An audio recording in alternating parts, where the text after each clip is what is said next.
Telangana cabinet భేటీ ముగిసింది. మంత్రివర్గ సమావేశంలో పలు కీలక నిర్ణయాలు తీసుకున్నారు. సాగు చేసే ప్రతి ఎకరానికి రైతు భరోసా ఇవ్వాలని నిర్ణయించారు. పీఆర్ఆర్డీ శాఖలో 558 కారుణ్య నియామకాలకు కేబినెట్ ఆమోదం తెలిపింది. ఇక 200 కొత్త గ్రామ పంచాయతీలు, 11 కొత్త మండలాలకు కేబినెట్ ఆమోద ముద్ర వేసింది.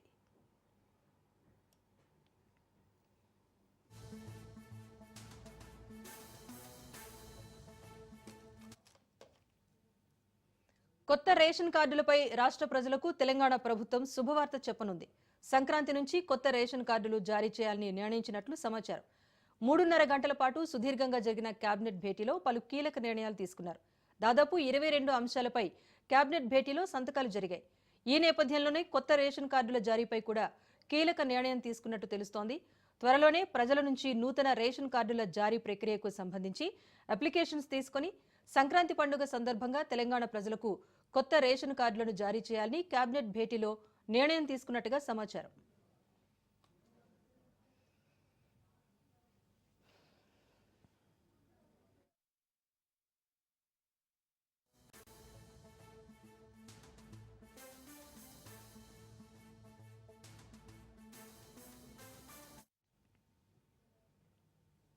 అన్ని రాష్ట్రాల వ్యవసాయ శాఖ మంత్రులతో కేంద్ర వ్యవసాయ శాఖ మంత్రి శివరాజ్ సింగ్ చౌహాన్ సమావేశమయ్యారు. తెలంగాణ వ్యవసాయ శాఖ మంత్రి తుమ్మల నాగేశ్వరరావు వీడియో కాన్ఫరెన్స్ లో పాల్గొన్నారు. వ్యవసాయ రంగంలోని సంస్కరణల మీద సలహాలు, సూచనలు రాష్ట్రాల మంత్రుల నుంచి శివరాజ్ సింగ్ చౌహాన్ స్వీకరించారు.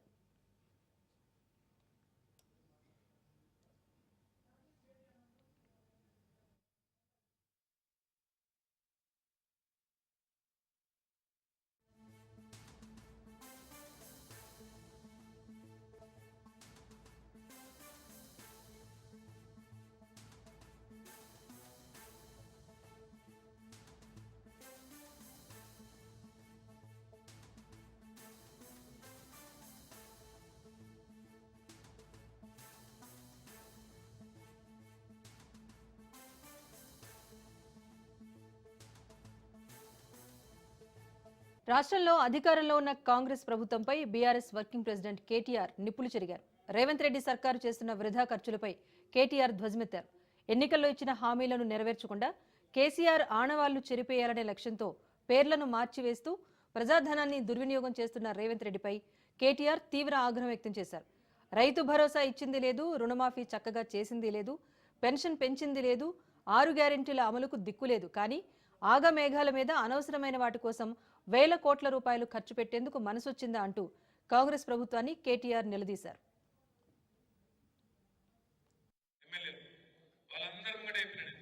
మీరు చెప్పిన మాట వాస్తవం అయితే 2 లక్షల రూపాయలు రుణమాఫీ చేసినామని మీరు ఏదైతే చెప్తున్నారో, కావాలంటే ఇడికి ఒక బస్ చేసుకుని అందరం కలిసి పోదాం. ముఖ్యమంత్రి సొంత ఊరు కొండారెడ్డిపల్లికి పోదామా, ముఖ్యమంత్రి నియోజకవర్గం కొడంగల్ పోదామా. విజయనగరం లేచిండు, ఆయనకు రేషం వచ్చింది, లేచిండు, మైక్ తీసుకున్నాడు. ఏం చెప్తాడు రా నేను అనుకుంటున్నాను. మీరు రాత్రి తమ్ముంటే పెద్దపల్లికి మా దగ్గర 70% రుణమాఫీ అయింది అన్నాడు. నేను అదే మీరు సిగ్గులేదురా పోయి, మీకు ముఖ్యమంత్రి 100% అంటాడు, ఎమ్మెల్యే 100 అంటాడు, బయట బ్యాంక్ కూడా చాలా అంటాడు, బయట పోతేనేమో 20% కాలేదు. సిగ్గు ఇచ్చేది లేదు మీకు. కనీసం అబద్ధాలు చెప్పుకుంటున్నారా ట్రైనింగ్ తీసుకొని చిని మీరు బేకారు అని చెప్పాను. 100 రోజుల్లో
తెలంగాణ కేబినెట్ భేటీ ముగిసిన అనంతరం సీఎం రేవంత్ రెడ్డి మీడియాతో మాట్లాడారు. వ్యవసాయ యోగ్యమైన భూములన్నింటికీ రైతు భరోసా ఇస్తామన్నారు సీఎం రేవంత్ రెడ్డి.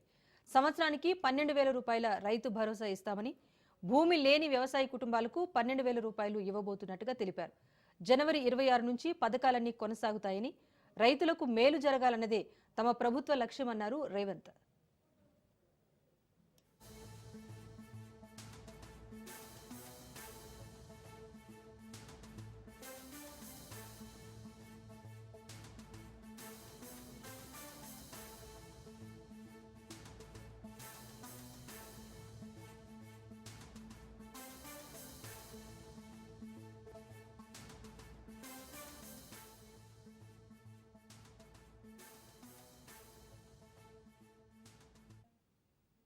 తెలంగాణ ప్రభుత్వం రైతులకు గుడ్ న్యూస్ చెప్పింది. వ్యవసాయ యోగ్యమైన భూములన్నింటికీ రైతు భరోసా ఇస్తామన్నారు సీఎం రేవంత్ రెడ్డి.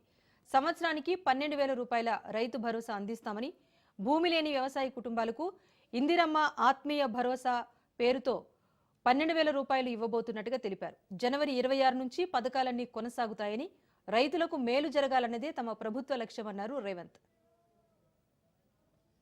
కొంతమందికి ఆ రకంగా కూడా రైతు భరోసా పథకము గతంలో నిధులు చేరినాయి కాబట్టి దయచేసి మీరే స్వచ్ఛందంగా ముందుకొచ్చి ప్రభుత్వానికి ఆ వివరాలు అందించడం ద్వారా ప్రభుత్వానికి సహకరించాల్సిందిగా వాళ్ళందరికీ మేము విజ్ఞప్తి చేస్తున్నాం.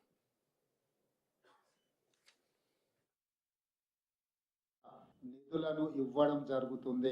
గత ప్రభుత్వం రైతు బంధు పథకంలో భాగంగా సంవత్సరానికి 10,000 ఇస్తే, మా ప్రభుత్వం ప్రజాపాలనలో రైతులందరికీ సంవత్సరానికి 12,000 రూపాయలు ఇవ్వాలని నిర్ణయం తీసుకున్నది. అదేవిధంగా భూమి ఉన్న రైతులకు రైతు భరోసా పథకం కింద వ్యవసాయ యోగ్యమైన ప్రతి ఎకరాకు 12,000 రూపాయలు ఇస్తున్నప్పుడు, తండాలలో, గూడాలలో, మారుమూల పల్లెల్లో ఉన్న భూమి లేని వ్యవసాయ రైతు కుటుంబాలు, భూమి లేకపోవడం ఒక శాపము, ప్రభుత్వం మమ్మల్ని ఆదుకోకపోవడము ఇంకొక శాపము అన్నట్టుగా పాదయాత్రల సందర్భంగా అటు భట్టి విక్రమార్క గారికి కానీ, నాకు కానీ ఈ మధ్యకాలంలో మా మంత్రివర్గ సహచరులు పర్యటనలకు వెళ్ళినప్పుడు దృష్టికి తీసుకురావడం జరిగింది. అందుకే మా ప్రభుత్వం భూమి లేని వ్యవసాయ కుటుంబాలకు ప్రతి సంవత్సరానికి 12,000 రూపాయలు వాళ్ళకు కూడా ఇవ్వాలి, వాళ్ళు కూడా మన సమాజంలో మనలో భాగమే అని గుర్తించి ఈ పథకాన్ని అమలు చేయాలని నిర్ణయం తీసుకున్నది. ఈ పథకానికి ఇందిరమ్మ ఆత్మీయ భరోసా పథకం అని చెప్పి నామకరణం చేయడం జరిగింది. వ్యవసాయ యోగ్యమైన భూములన్నింటికి రైతు భరోసా పథకం కింద నిధులను ఇవ్వడం జరుగుతుంది. అమలు చేయాలని ఈ మంత్రివర్గం నిర్ణయం తీసుకున్నది.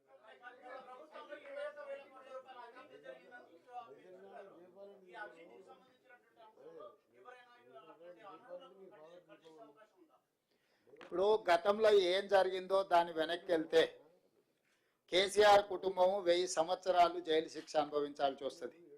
కాబట్టి వాటికంటే భవిష్యత్తులో తప్పిదాలు జరగకుండా నిజమైన రైతులకు మేలు చేయాలన్నదే మా ప్రభుత్వం యొక్క విధానము.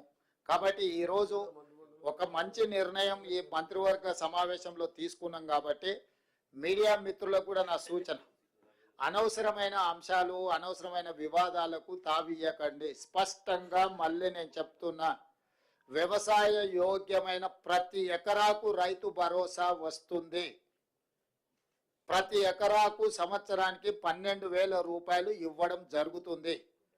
భూమి లేని వ్యవసాయ రైతు కుటుంబాలకు సంవత్సరానికి 12,000 రూపాయలు నగదు ఇవ్వడం జరుగుతుంది.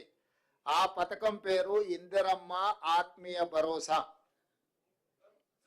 రేషన్ కార్డులు జనవరి 26 నుంచి రేషన్ కార్డులు లేని వాళ్లకు రేషన్ కార్డులు ఇవ్వడం జరుగుతుంది. 3 అంశాల మీద ఈ మంత్రివర్గంలో సానుకూలమైన, ప్రజలకు ప్రయోజనం చేకూర్చే నిర్ణయాలు తీసుకున్నాము. మీడియా మిత్రులు ఈ 3 అంశాలను ప్రజలకు చేరవేయాల్సిందిగా కోరుకుంటూ మీ అందరి దగ్గర సెలవు తీసుకుంటున్నా.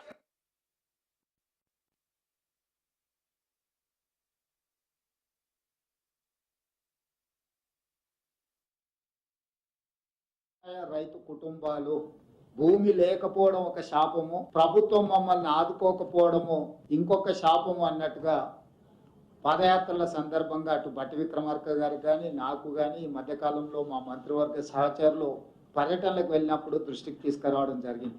అందుకే మా ప్రభుత్వం భూమి లేని వ్యవసాయ కుటుంబాలకు ప్రతి సంవత్సరం తెలంగాణ రైతులకు ప్రభుత్వం గుడ్ న్యూస్ చెప్పింది. కేబినెట్ భేటీ అనంతరం సీఎం రేవంత్ రెడ్డి మీడియా వేదికగా రైతులకు గుడ్ న్యూస్ అందించారు. వ్యవసాయ యోగ్యమైన భూములన్నింటికీ రైతు భరోసా ఇస్తామన్నారు సీఎం రేవంత్ రెడ్డి.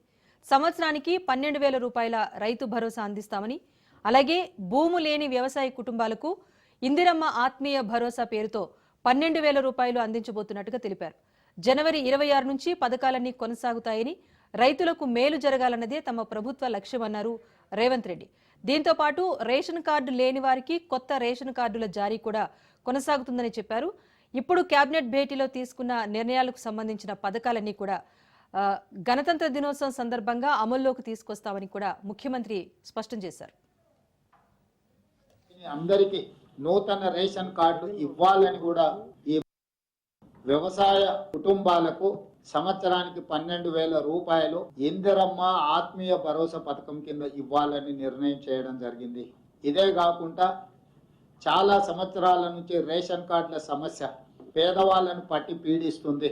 అందుకే రేషన్ కార్డు లేని అందరికీ నూతన రేషన్ కార్డు ఇవ్వాలని కూడా ఈ మంత్రివర్గ సమావేశంలో నిర్ణయం తీసుకోవడం జరిగింది.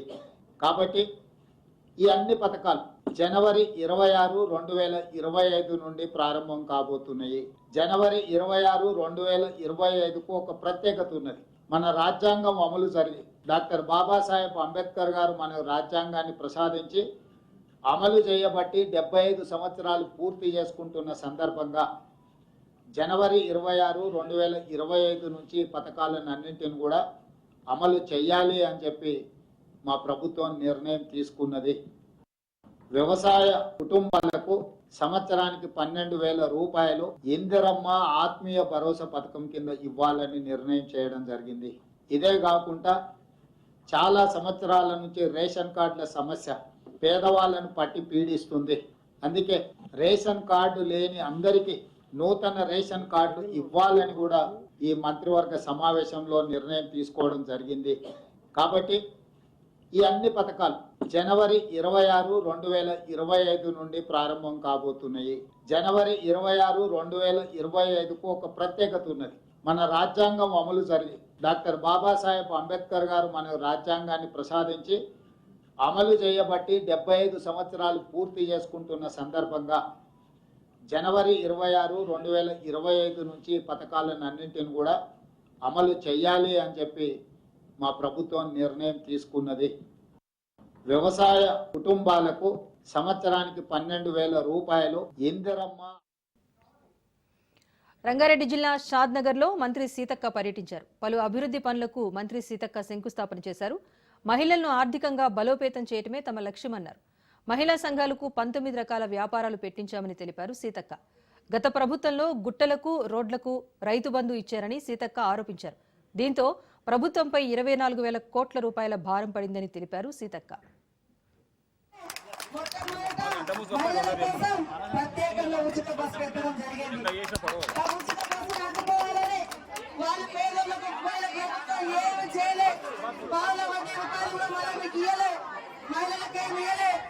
ఉచిత బస్సు ఎవరు ఎక్కుతారమ్మా? పేదోళ్ళు ఎక్కుతారు. పేదింటి ఆడపిల్లలు ఉచిత బస్సు ఎక్కుతా అంటే కళ్ళలో నిప్పులు పోసుకున్నారు వాళ్ళు. టీఆర్ఎస్ వాళ్ళు వద్దు వద్దు అని రకరకాల వేలు కొట్టుకుంటారు. బస్సులలో కూర్చొని ఆడోళ్ళు కలిసి ఉన్నారు. ఆడోళ్ళు ఇట్లా అట్లా అవహేళన చేసినా కూడా లేదు లేదు ఆడవాళ్లకు ఆర్థిక స్వతంత్రం ఉండాలి అని బస్సు ఫ్రీ పెట్టడం జరిగింది. నల్గొండ జిల్లా మిర్యాలగూడలోని డబుల్ బెడ్రూమ్ ఇళ్లను సిపిఎం నేతలు పరిశీలించారు. పట్టణంలో ఉన్న డబుల్ బెడ్రూమ్ ఇళ్లను రిపేర్ చేసి నిరుపేదలకు పంపిణీ చేయాలని డిమాండ్ చేశారు. 5 ఏళ్ల క్రితం డబుల్ బెడ్రూమ్ ఇళ్లను నిర్మించి గాలికి వదిలేశారని జూలకంటి రంగారెడ్డి అన్నారు. ఇళ్లను నిర్మించి వదిలేయటం వల్ల అసాంఘిక కార్యకలాపాలకు అడ్డాగా మారుతున్నాయన్నారు. పేదలకు హ్యాండ్ ఓవర్ చేయకుండా వృధాగా పెట్టడం అనేది జరుగుతూ ఉన్నది. కోట్ల రూపాయలు ఖర్చు పెట్టారు. చేసినటువంటి పనులు మొత్తం కూడా ఎక్కడికక్కడ ఇవాళ పాడైన దెబ్బతిన్నటువంటి పరిస్థితి. ఇక్కడ రోడ్ల సౌకర్యం ముఖ్యంగా ఈ కాలనీకి రావడానికి ప్రధానమైన నటుడు అల్లు అర్జున్ నాంపల్లి కోర్టులో పూచీకత్తు సమర్పించారు. సంధ్యా థియేటర్ వద్ద తొక్కిసలాట కేసులో అల్లు అర్జున్కు నాంపల్లి కోర్టు నిన్న షరతులతో కూడిన బెయిల్ మంజూరు చేసింది. 50,000 రూపాయల చొప్పున 2 పూచీకత్తులు సమర్పించాలని ఆదేశించింది. దీంతో ఆయన ఇవాళ కోర్టుకు హాజరై జడ్జి ముందు పూచీకత్తు సమర్పించారు. సంధ్యా థియేటర్ తొక్కిసలాట ఘటనలో నాంపల్లి కోర్టు అల్లు అర్జున్కు షరతులతో కూడిన రెగ్యులర్ బెయిల్ మంజూరు చేసింది. 50,000 రూపాయల చొప్పున 2 పూచీకత్తులు సమర్పించాలని ఆదేశించింది. సాక్షులను ప్రభావితం చేయొద్దని, కేసును ప్రభావితం చేసేలా ఎక్కడా మాట్లాడవద్దని స్పష్టం చేసింది. అలాగే 2 నెలల పాటు ప్రతి ఆదివారం చిక్కడపల్లి పోలీసుల ముందు వ్యక్తిగతంగా హాజరు కావాలని నిర్దేశించింది. ఈ నేపథ్యంలో అల్లు అర్జున్ వ్యక్తిగతంగా కోర్టుకు వెళ్లి పూచీకత్తులు సమర్పించారు.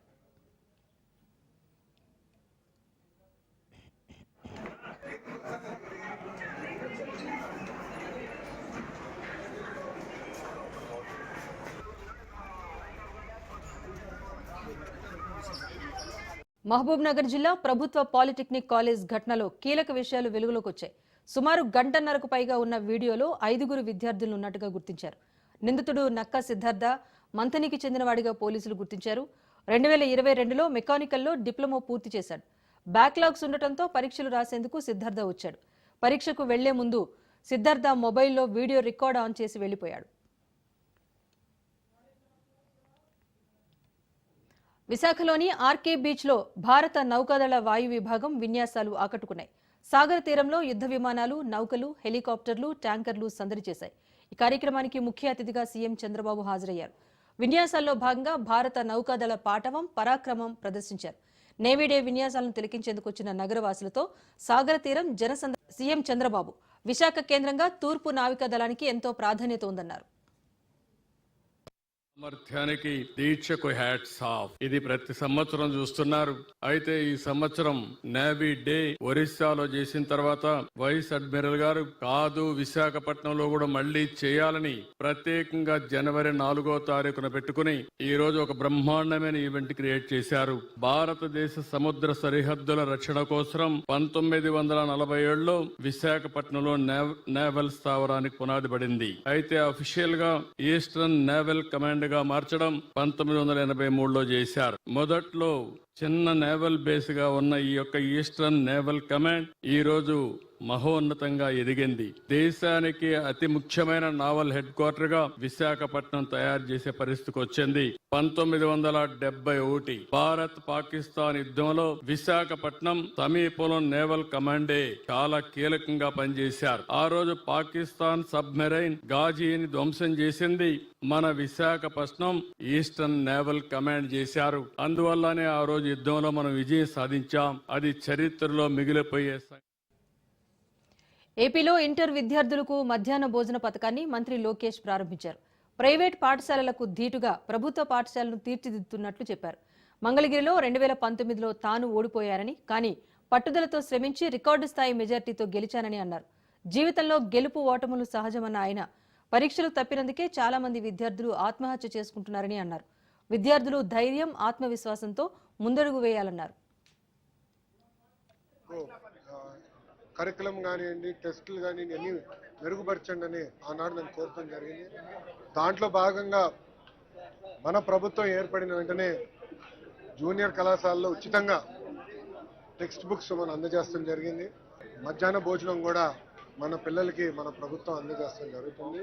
ఏం చేస్తే బాగుంటుందని దానిపైన కూడా కలిసికట్టుగా మేము చర్చిస్తున్నాం. దాంట్లో భాగంగా Andhra model of school education తీసుకురావాలని నిర్ణయం తీసుకున్నాం. ఆ మోడల్ అంతా ఇప్పుడు రెడీ అయింది. త్వరలోనే ప్రజల ముందల్లో కూడా పెడతాం. టీచర్ ట్రాన్స్ఫర్ యాక్ట్ దగ్గర నుంచి హైయర్ ఎడ్యుకేషన్ కమిషనరేట్ పాత్ర ఏంటి, యాప్షీ కరికులం ఎలా బలోపేతం చేయాలి, హైయర్ ఎడ్యుకేషన్ కరికులం ఎలా బలోపేతం చేయాలనే దానిపైన కూడా సుదీర్ఘంగా చర్చించి ఇవన్నీ అమలు చేసే బాధ్యత తీసుకుంటాం. ప్రైవేట్ రంగంతో ఢిల్లీ అసెంబ్లీ ఎన్నికలకు బీజేపీ తొలి జాబితా విడుదల చేసింది. 29 మంది అభ్యర్థులతో ఫస్ట్ లిస్ట్ రిలీజ్ చేసింది. కేజ్రీవాల్ పై పర్వేష్ సింగ్ వర్మ పోటీ చేయబోతున్నారు. సీఎం అతిషిపై పోటీ చేయనున్న రమేష్ బిధూరి పోటీలోకి దిగుతున్నారు. ఇక కల్కాజీ నియోజకవర్గం నుంచి రమేష్ బిధూరి, బిజ్వాన్ నుంచి కైలాష్ గెహ్లాట్, న్యూఢిల్లీ నుంచి పర్వేష్ వర్మ పోటీ చేయబోతున్నారు. గాంధీనగర్ నుంచి అరవింద్ లవ్లీ, రజౌరీ గార్డెన్ నుంచి మంజిదార్ సిర్సా పోటీ చేయనున్నారు. మాలవీయ నగర్ నుంచి సతీష్ ఉపాధ్యాయ పోటీలో దిగనున్నారు. రూరల్ ఇండియా ఫెస్టివల్ 2025ను ప్రధాని మోదీ ఢిల్లీలో ప్రారంభించారు. 2014 నుంచి గ్రామంలోని ప్రజలకు సేవ అందిస్తున్నామని, అభివృద్ధి చెందిన భారత్ 2047 కోసం సమ్మిళిత గ్రామీణ భారతదేశాన్ని సృష్టించడమే ఈ పండుగ థీమ్ అని తెలిపారు. గ్రామీణ భారతదేశం వ్యవస్థాపక స్ఫూర్తి, సాంస్కృతిక వారసత్వాన్ని పెంచడమే దీని లక్ష్యమని తెలిపారు. इनमें सबसे बड़ी संख्या हमारे गांव के लोगों की है। अभी कल ही स्टेट बैंक ऑफ इंडिया की भी एक अहम स्टडी आई है, उनका एक बड़ा अध्ययन किया हुआ रिपोर्ट आया है। स्टेट बैंक ऑफ इंडिया की रिपोर्ट क्या कह रही है? वो कहते हैं 2012 में भारत में ग्रामीण गरीबी, रूरल पॉवर्टी यानी गांवों में गरीबी करीब 26% थी, 26%। 2024 में 2024 में भारत में रूरल पॉवर्टी ఇది ప్రైమ్ టైం అప్డేట్.